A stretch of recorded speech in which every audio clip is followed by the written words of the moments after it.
David. How are you? How are you, David? Very, very good.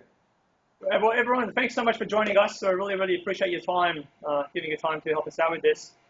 We've got the audience here for you. So I guess, yeah, I'll take it. How are you? Yeah. You all know about Project Magic? Has Jack explained it to you? Yeah.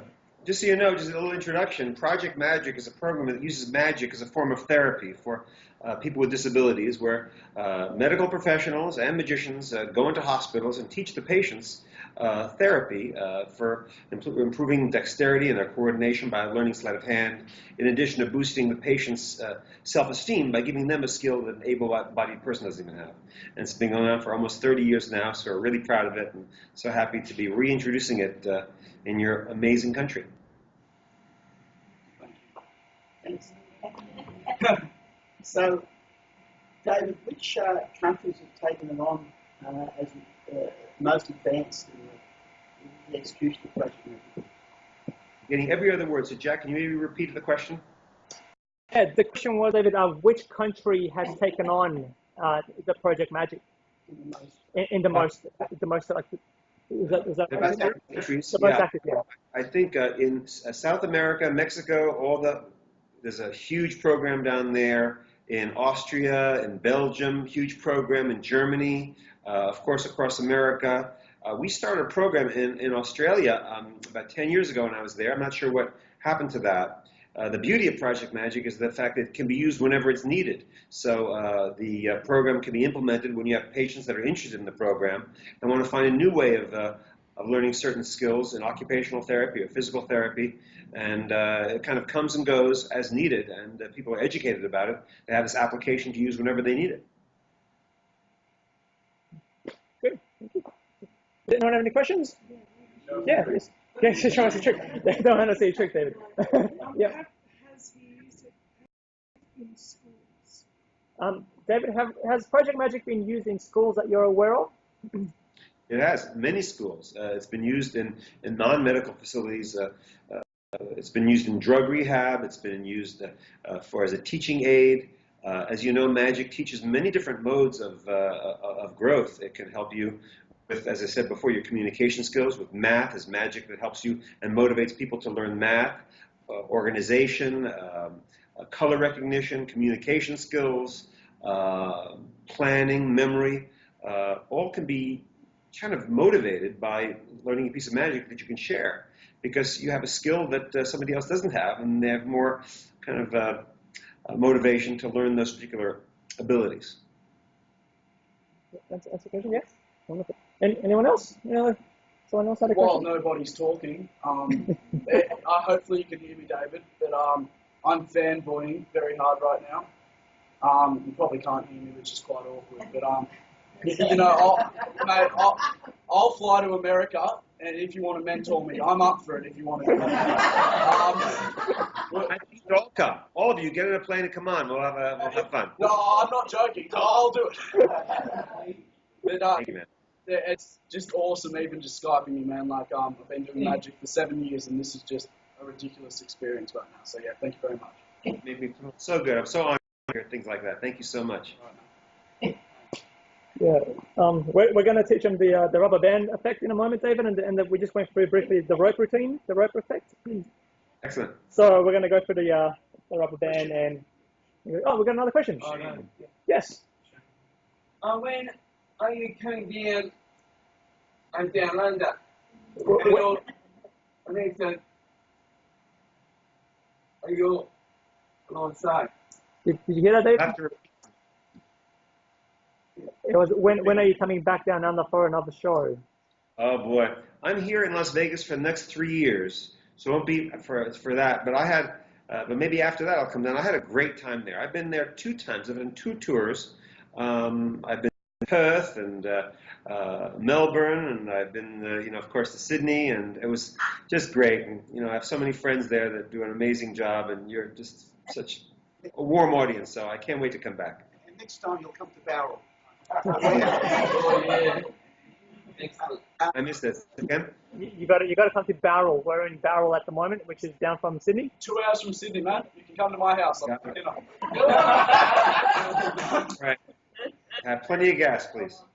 But, yeah, Just in terms of age groups, young and how old. Yep. Well, Project Magic, we have, from very, very young, simple magic that can be taught.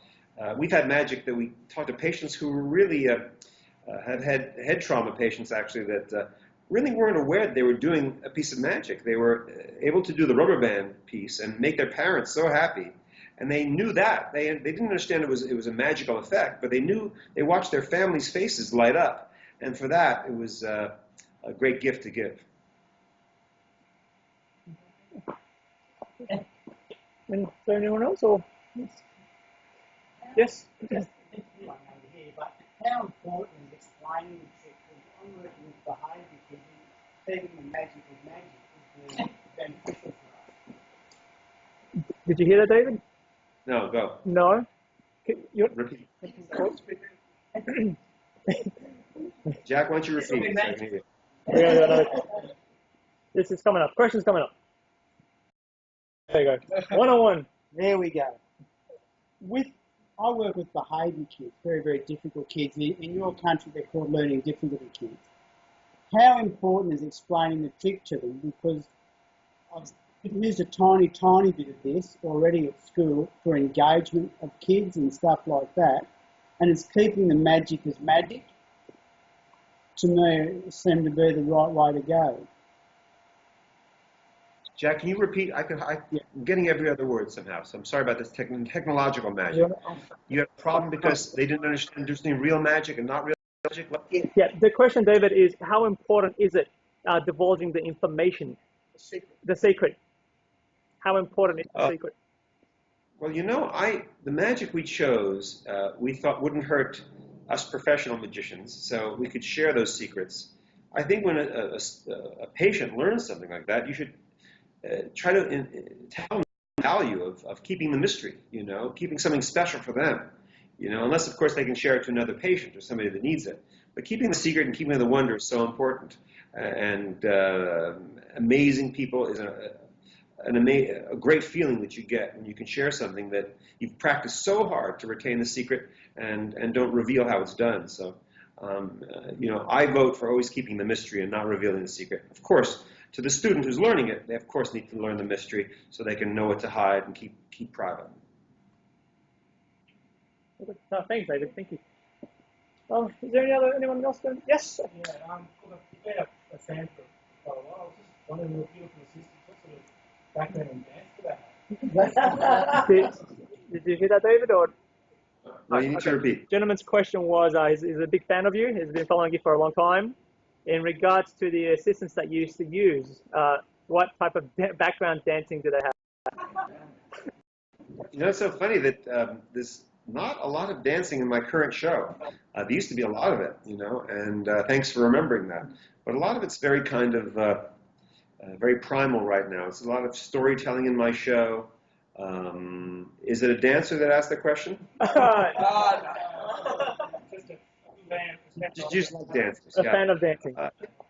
I'm from a Broadway background. I love Broadway and theater, and so I always try to put stories and dancing and music in what I'm doing. So the magic just wasn't alone. And so all my inspiration came from that in the beginning. Now it's mostly about stories and emotional things and inspiring people, which is what you guys are doing. So congratulations. Just one more. Are you still running the same? Are you still doing Intimate Illusions in Las Vegas, or is it a different show now? Like, understandably, you would have changed things around, but are you still running the similar show that you came out to Australia with when you did Intimate Illusions? No, it's new. The magic in the show right now is new. In fact, today we were rehearsing a new piece in the show. We have a new thing in the show that I'm doing right now. Slowly but surely, we're changing the show gradually. But I think even the show that's currently now is new from what was seen in Australia last time. So if you come, check it out. Yeah, and I'd just like to say too, kudos on your use with the MPS. No one will even understand the master prediction system. I really thought that was great use of it. Like, it was awesome, man. But yeah. There you go. Anyone else got any questions, David? Or no? All good. All right. All good. Well, what time is it there? First of all, what time is it there? At the moment, it's lunchtime. It's 10 past 12. 10 past lunchtime. 10 past 12.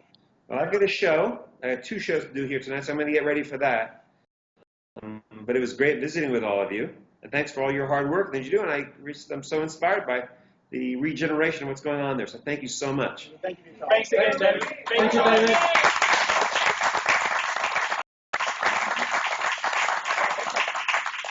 Well, there you have it.